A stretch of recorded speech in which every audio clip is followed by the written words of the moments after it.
Tell us about that photo. Is there a story behind it? What sort of equipment did you use? Welcome to Through the Lens of Faith, 135 years of Courier photojournalism podcast, where we're getting the stories behind some of the photos that will be on display in a Catholic Courier photo exhibition this October. Now, here are your hosts, Gina Capilazzi and Rebecca LeClaire. Mike Latona has been on the staff at the Courier for 33 years, starting in 1991. Just 2 years after he started at the Courier, Mike traveled to Denver to cover World Youth Day. It was the first World Youth Day to be held in the United States, and more than 600,000 people, including Bishop Matthew Clark and other young people from the Diocese of Rochester, were in attendance to see Pope John Paul II. Well, most of the photos on display in this exhibit actually come from Courier photographers, people who are hired to take pictures and photos. But Mike is a writer. But I can't wait to talk about this wonderful photo that just came about because of his trip. And Mike, why don't we start about talking about that? How did the trip come about and your participation in it? Well, Rebecca, there was only one person on staff that would have been allowed to go out to Denver budgetarily. It just made more sense. So, I covered youth as part of my job responsibilities for the Courier. B, and this probably isn't very well known, but in my previous job, I worked for 8 years at Wolf Publications as a sports writer and photographer. So I had a substantial sports photography experience. So I knew how to use a camera. And between those two factors and the fact that I was single at the time and had the time to travel for a week, it all kind of fell into place.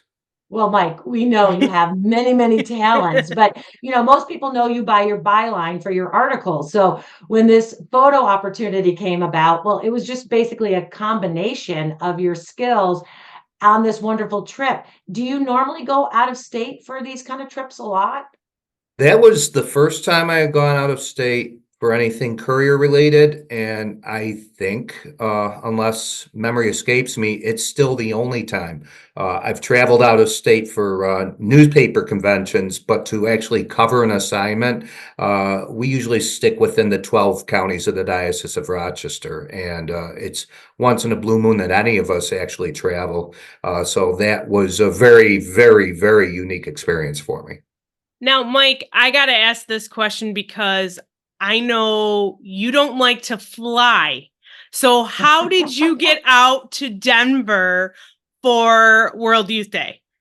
Train. I stayed overnight in Chicago. This was set up through a travel agency, and I got into Denver. I remember at about 11 in the morning on a Thursday, and I had quite a distance between the train station and the hotel I was staying at, and I was lugging all kinds of newspaper and camera equipment, and it was about 92 degrees. So, yes, I took the train. But when you're preparing for this huge event and knowing that you're going to cover it for several days, lots of people you're going to be talking to, how do you prepare for an event, just equipment wise and also emotionally, to know that you can withstand all the pressure of basically covering something for 24 hours a day? Right. They had an itinerary that they sent out. So I think it was a very, and one thing I probably will want to add in there, this was all by paper. It's hard for us to imagine, not that many years later, but in 1993, there was still limited communication by computer. Nonetheless, World Youth Day did a very good job of sending out itineraries. And I was able to plan pretty well in that regard. Emotionally, you mentioned, I think there was, you rise to the occasion with any kind of job you cover as a journalist, but certainly this was something that was had no precedence. And the fact that I was doing both writing and photography, and there was an extreme amount of people, that's something that doesn't come up with this job too much. We might go to the cathedral and cover an ordination, and the cathedral is full, and that's about as big as the crowds ever usually get. And now I'm going to something with hundreds of thousands of people, and it was big time, and I don't feel anything I've done has been small time, but nonetheless, there had never been anything of this magnitude. I think it was more excitement than anything else. It was just an adrenaline rush because of the nature of the event. If it was just an assignment I had been put on and I was like, okay, I'll do it. It's my job. That would be different. But this had personal and professional connotations that were through the roof. Now, when I went to NCYC and trying to navigate 20,000 youth, um, I was overwhelmed. How did you manage to get in touch with the people from the diocese? Because, as we said, Bishop Matthew Clark went on this trip, and there were also young people from our diocese. How were you able to connect with everyone once you got to Denver, and were able to tell their stories? Because 1991, there wasn't cell phone technology. You couldn't send a text and say, hey, can you meet up with me? There were so many people at this event. How did you connect with the diocese? I mentioned getting into town on a Thursday morning, and that night was the first event that I had press credentials for, and it was at Mile High Stadium, and 80,000 people had that place filled. And I still remember now, as we asked the question, Mary Beth Mancini, who had been the longtime director of evangelization and catechesis here at the diocese. I just remember her looking around and looking around. And then when she saw me, she was like, here we go, and brought me to the group with the diocese. We must have had some sort of pre-arranged meeting place and time. Uh, and yet you think of all the things that could go wrong that would have botched it up. But I must have gone to the right spot at the right time because there she was looking around. And when she saw me, she brought me to the diocesan group. There was probably a certain amount of cell phone uh, availability at the time too. Maybe not texting yet, but I do recall that some people there. It wasn't like today where if you don't know what Verizon or ATT means, you've been living in a cave, right? Uh, there was still a certain amount of cell phone technology, and so I know I did not. I don't recall that I had a cell phone with me, but I think that process was helped along a little bit by at least a couple of people having cell phones. And and perhaps a little divine intervention always helps a little bit. Now, I mentioned you were the only non-photographer from the Courier to be featured in this exhibit. So let's get in the mode of talking about the photo that's in the exhibit. It's fascinating to just analyze this. But for our listeners, would you mind first describing this photo so that we can feel what you saw? Wow, it still gets to me. That was 31 years ago. It still gets to me. There were so many things that had to fall into place in order for that photo to occur. And this could be a rather lengthy answer, but it all started with the fact that I got into Denver a few hours late because of my train travel, and a dear friend of mine, Ann Sherman, whom I knew from working part-time at MCC, uh, was out there, and she had gotten independent credentials. She wrote for a Native American newspaper. She got credentialed for it. She knew I was coming, and I did not get into town in time to go to the gathering where you basically throw your name into a lottery to determine which events you would be allowed into and not. She knew I was coming, so she threw my name in. There were four events. One's not coming to me, but the other three were the final mass at Cherry Creek Park on Sunday, the gathering at Mile High Stadium that I was just talking about, and the Pope also had a meeting with President Clinton, who came out there. She threw my name in. I got two gigs. One was the Mile High. One was the day of the final mass. the closing mass at Cherry Creek Park with the hundreds of thousands of people. So that was number one, that I actually got credentialed. I got there to the park and had to be in place at about 4 o'clock in the morning. The mass didn't begin till I think 10 a.m. I came to realize after the mass began that I was in the front of a congregation of 600,000 people. And I eventually worked my way to the front row. And, 600,000 people. And I'm in the front for the Pope. And the Pope appeared, and I had a 500 millimeter lens that I borrowed from Gene Avalone, who was the owner of Park Ave Photo at the time. He was very nice to lend me that on my trip. So I had a nice piece of equipment with me. So all those things fell into place just that I even got in that position to begin with. That's what kind of led up to taking the photo. I'm not sure if you want me to go right now into how the photo emerged from there, but I certainly could. Absolutely. And describing what we see in that beautiful picture, that would be great. Okay, Rebecca. What I remember, it was the sign of peace, and there were several, maybe I'd say about 20 to 25 specially designated people who were allowed to go up one by one to be greeted with the sign of peace by the Pope. This was all happening, I'm probably going to say 100 yards away from me, which, if you consider the size of the venue, that's extremely close.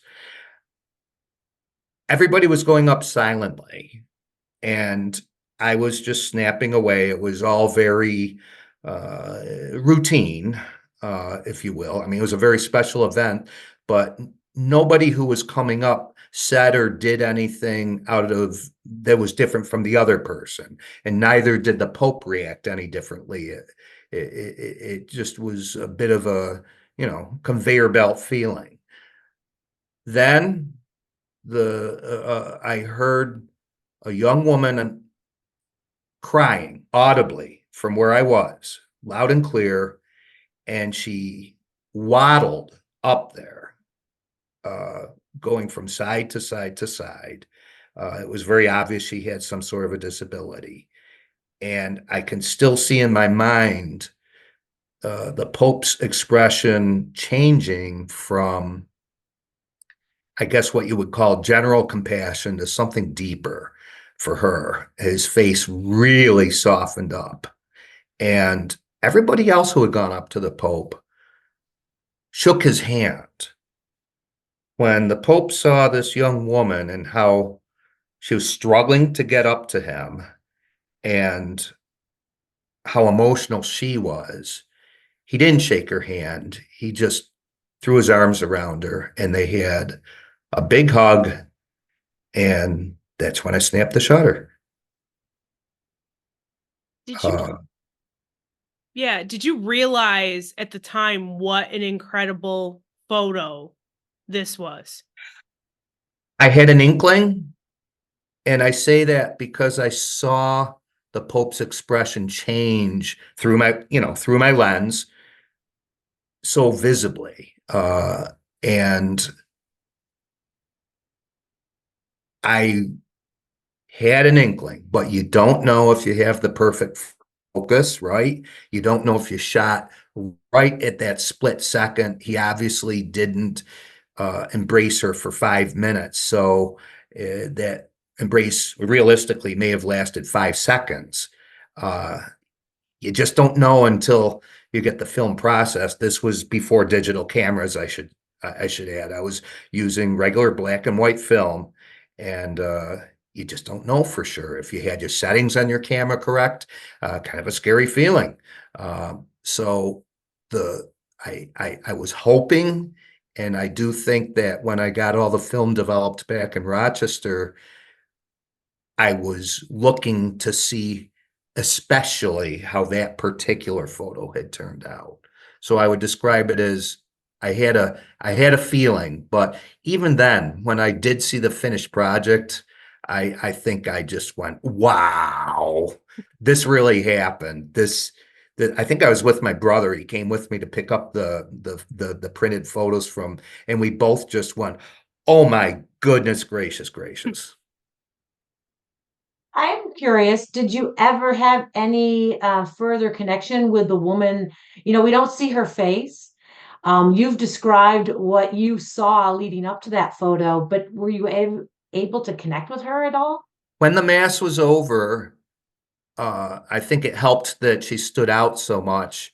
When I saw her the first time, there were people milling around the stage. The Pope had been taken away in his Pope copter, and he was long gone. So people were basically filing out. And I saw her from a little bit of a distance, and so I went up and got her name and talked to her a little bit. I think I used a quote or two from her in the article that I wrote. Her name was Kathleen Friel. She was from Houston, Texas. She confirmed to me that she had cerebral palsy, and she was 19 years old. And I remember she signed my souvenir shirt that I was having people sign throughout the week, and she signed it the Pope Hugger. uh, I'm guessing that I probably got her address and made sure that I sent her copies of the paper after it came out. And that would have been my last contact. But I was just telling Gina yesterday as I was looking back through my coverage, that I Googled Kathleen Friel's name, and she has gone on to become a well-known doctor who specializes in helping people with cerebral palsy. She'd be about 50 years old right now, and she's working in her practice is in Westchester County, so she's somewhere here in New York State.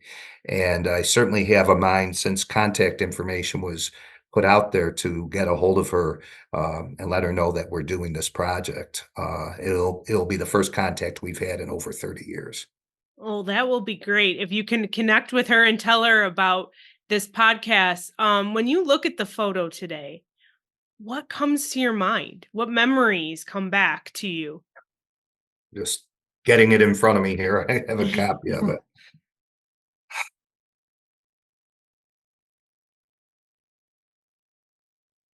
It's genuine. It's real. You know what? This is a personal little soapbox thing, but I've never been a fan of reality shows because there's too much, as I call it, manufactured tears.